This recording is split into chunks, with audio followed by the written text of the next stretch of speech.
tips about teams in general. So we're going to talk first about what made you decide to start a team in the first place versus just walking on your own.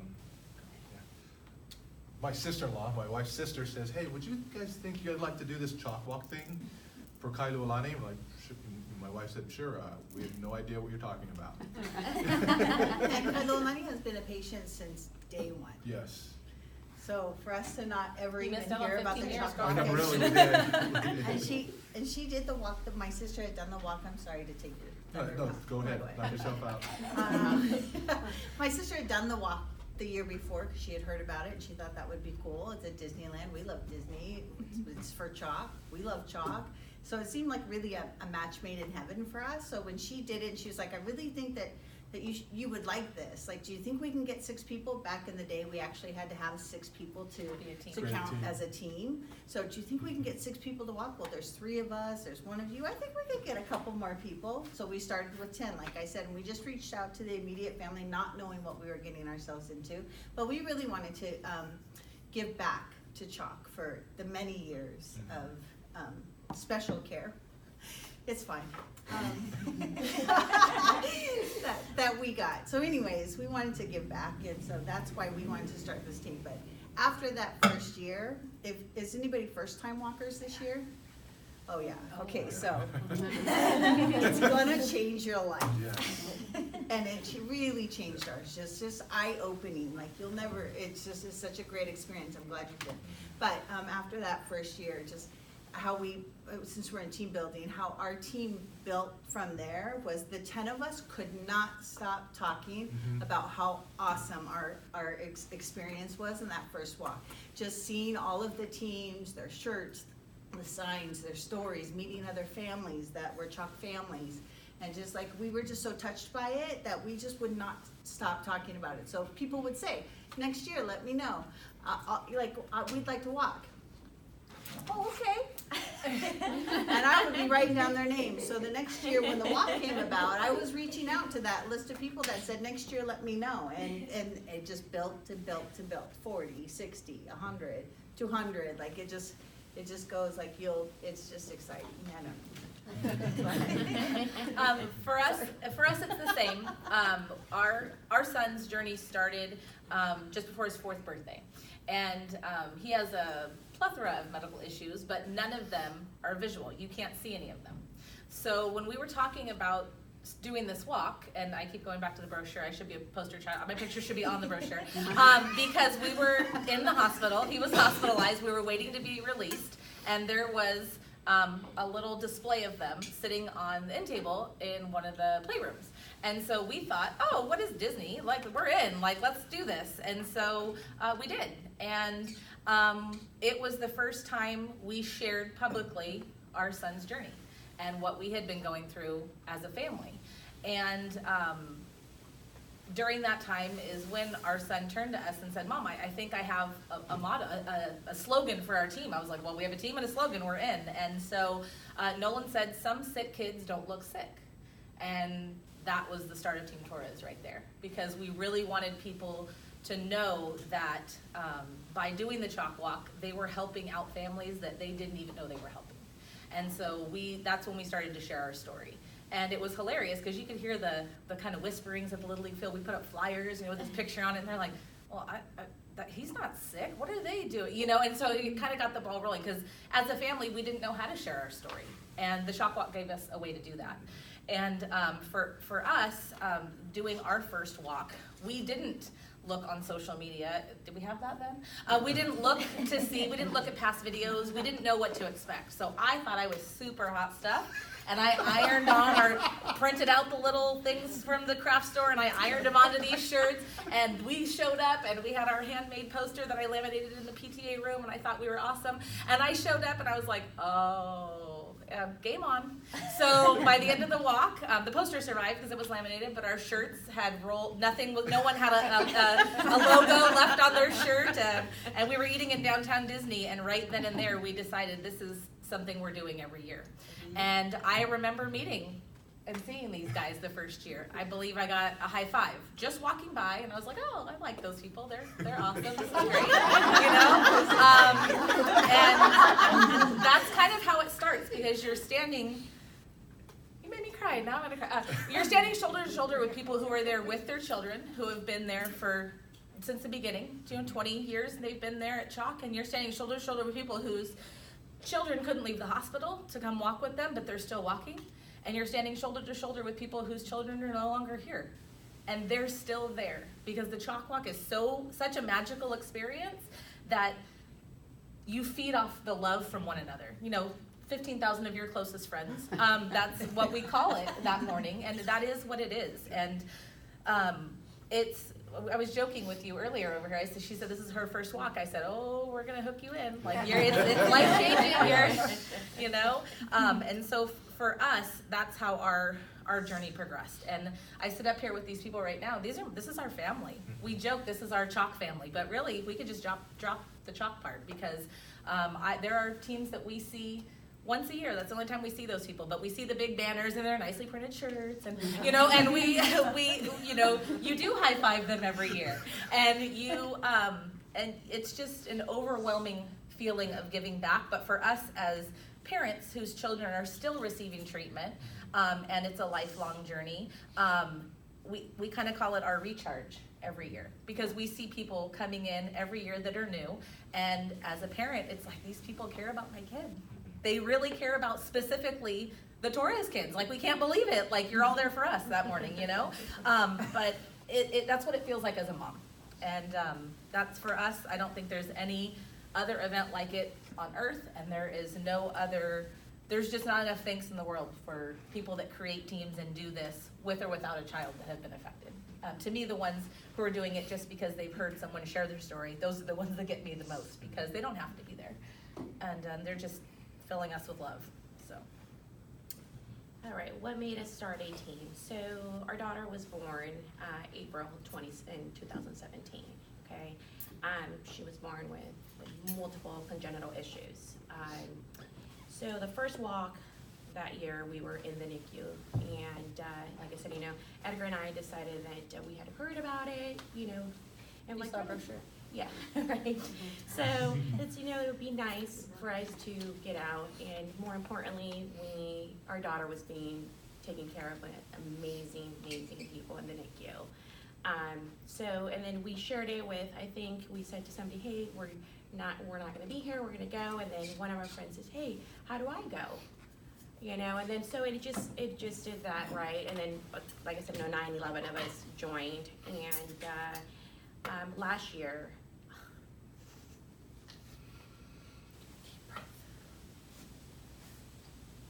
our daughter would not have made it to live almost a year if it wouldn't have been for the care that she got at CHOC.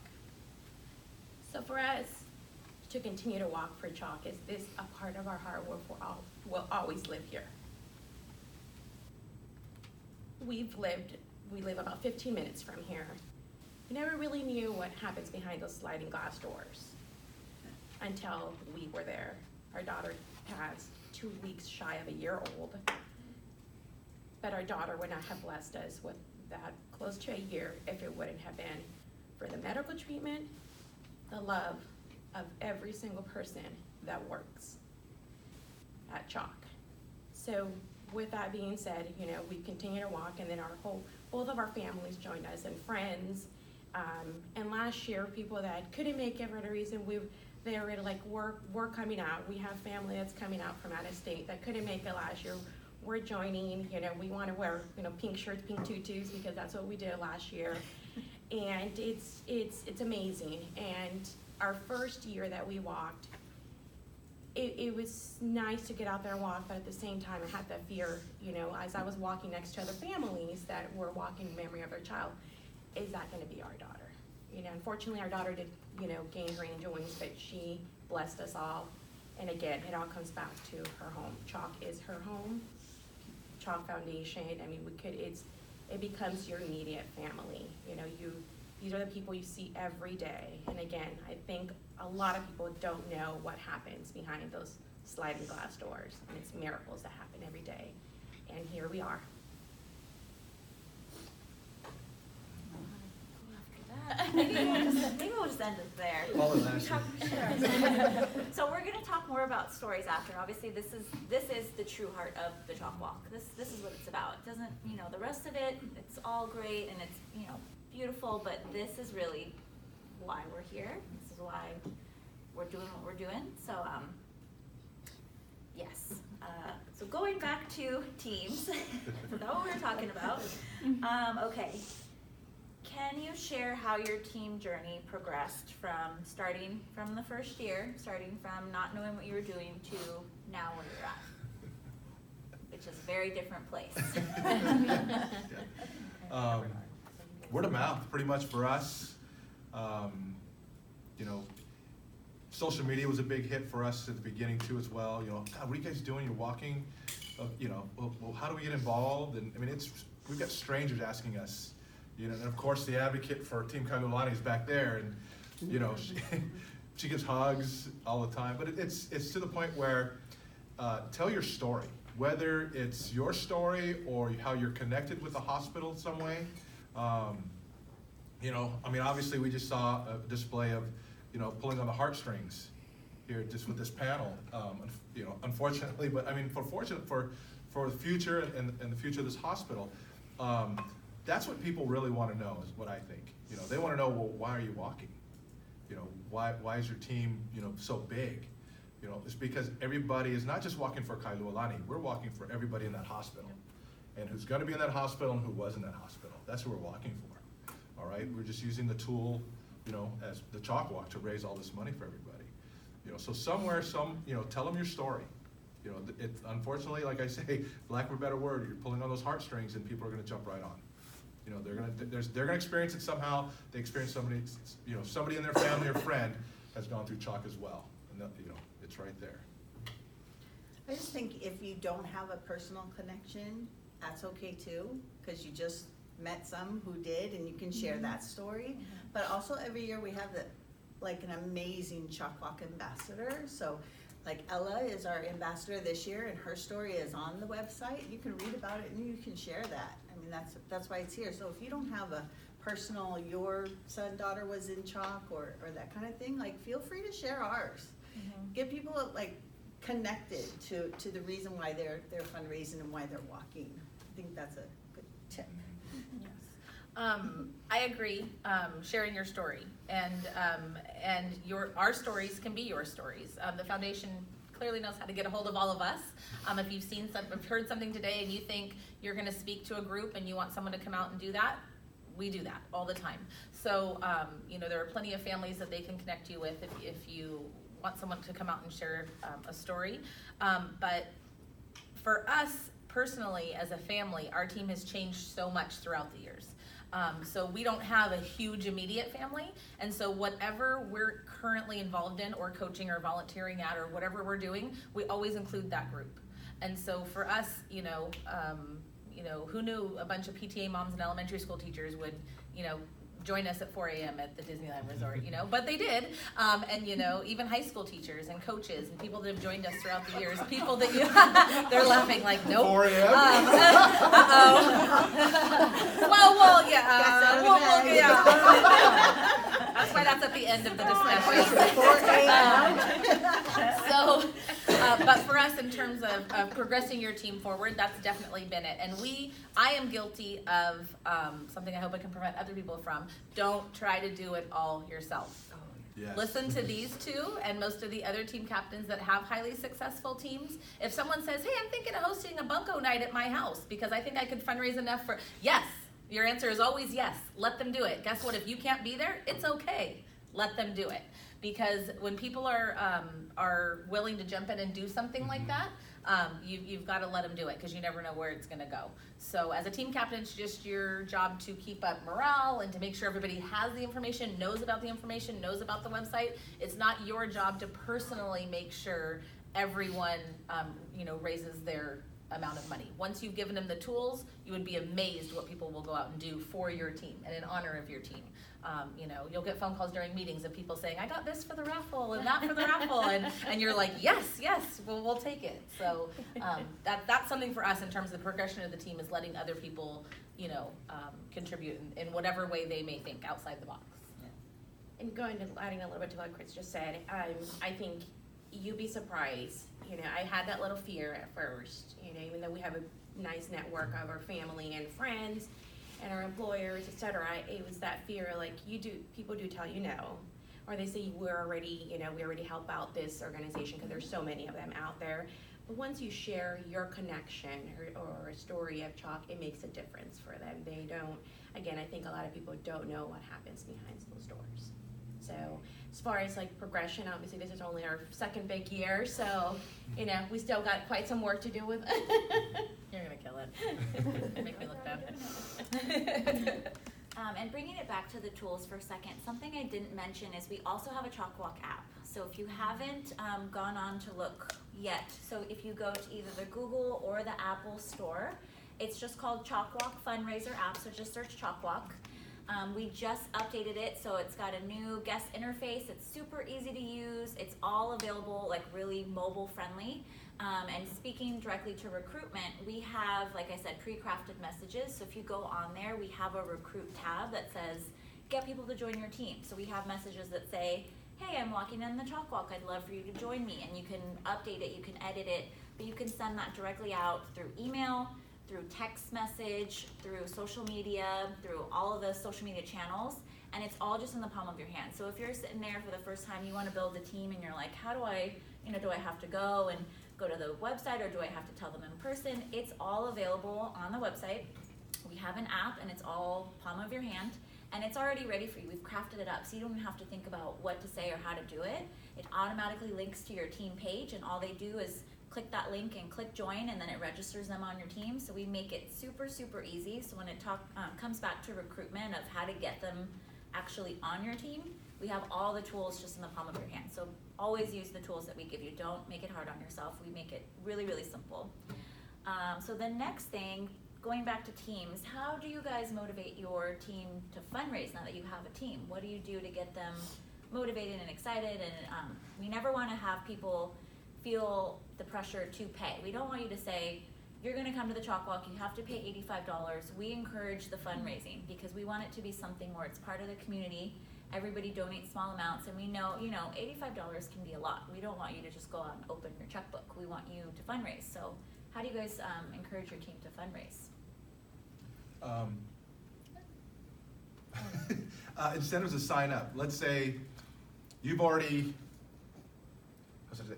gathered something for fundraising, and you could allocate that to something else, like for instance a gift card.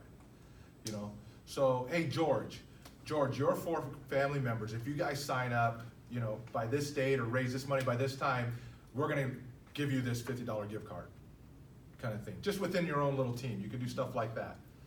Incentivize them to do that. Also, too, CHOC, there's prize levels.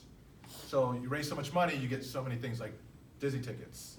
What else is on there, Ash? That's all we think about. I think I do that a lot. It's like I watch where people are at in their fundraising, because there is those like levels of earning. So like at $175 you get a pin and the medallion, and I use that because I know that people on my team are motivated to get those things. So like I'll be like, hey, George, you're $25 away from getting that medallion. Yeah, George. Come on, George. I'm getting the app right now.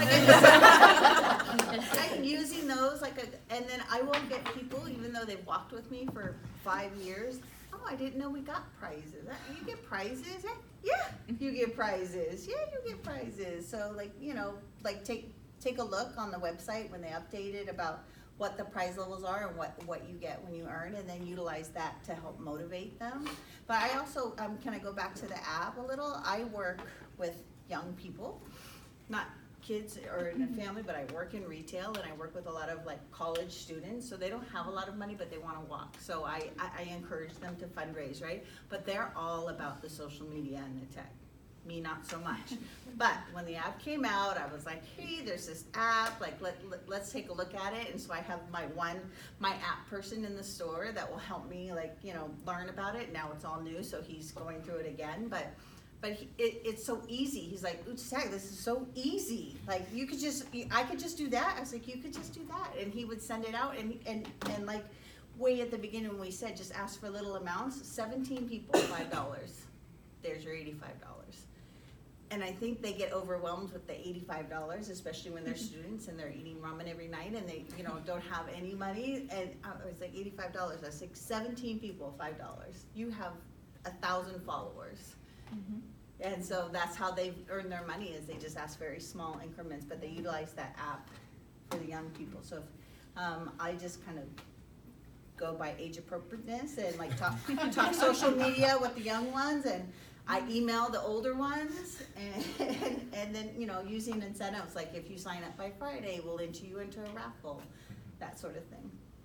Yeah, for us, we deal with teenagers. I've got two of my own, and so their friends want to come, and it sounds like a great idea until mom and dad realize it's, you know, $85, and then they kind of get overwhelmed. We say, well, wait, just, so you guys, you know, I see some of you on social media more than I need to, so I know you're out there posting about what you had for dinner and, you know, what you've got, you know, all this stuff. So I think that if you just ask, you know, I mean, I know grandma and grandpa might give you a couple bucks here and there, and whatever. So we did that with my son started a CHOC walk club at his high school, and these kids, we said, okay, if everybody signs up by this day, we don't have any money in, just sign up, get registered, you know, we're gonna raffle something off. And so then the first person to get to their $85 is gonna win, you know, a CHOC coffee mug or whatever we had. And, you know, we made a little box with posters and all this stuff, and we'll feature you on our webpage. And so sure enough, it took that kid 3 hours.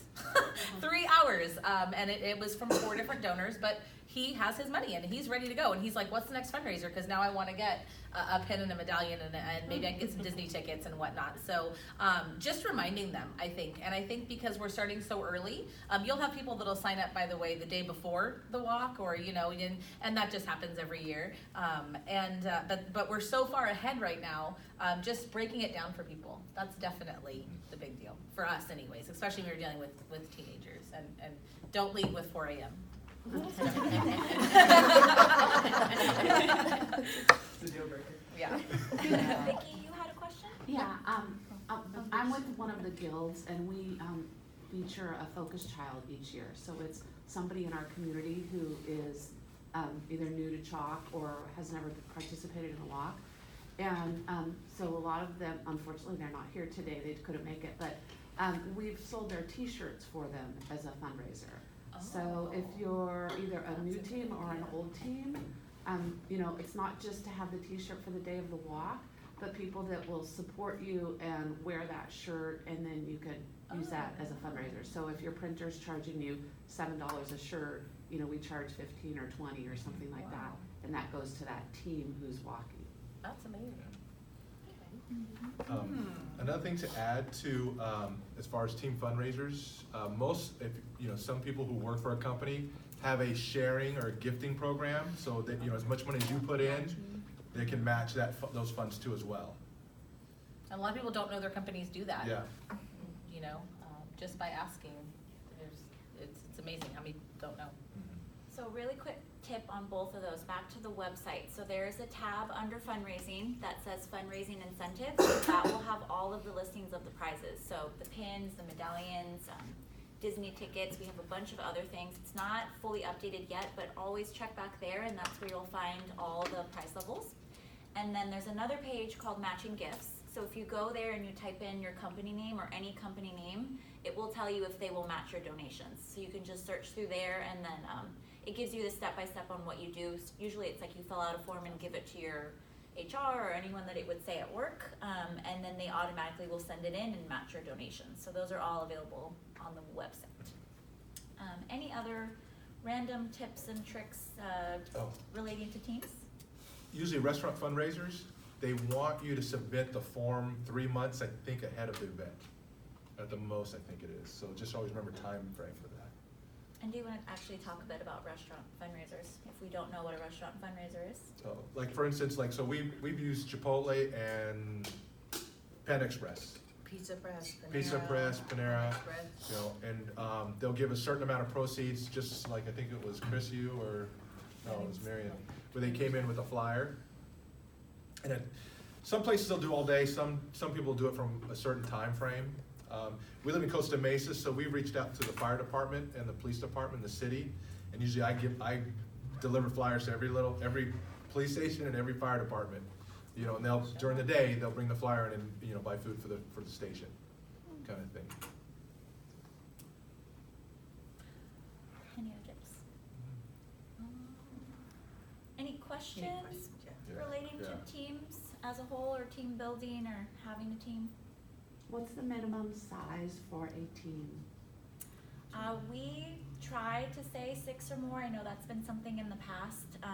We don't necessarily, and there's not a way to enforce it on the website. We try to say 6 or more, and that's how we track at the end to say how many teams we had. So if you have below that, you're still technically allowed to build a team, but we're, at the moment, there's not like a hard number, but we say 6 or more. One other thing is if this is your first year, or even if you have 4 or 5 people and you haven't formed a team before, join one of ours. Yeah. That's something, we have people sign up that we've never met, but they welcome.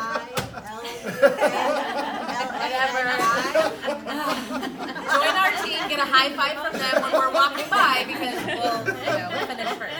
So, but I mean, that's always an option, and I think that that's something that people forget about. And we're all really fun. You can't go wrong. But that is an option for everybody out there in Facebook land and YouTube land and wherever we're going to be later.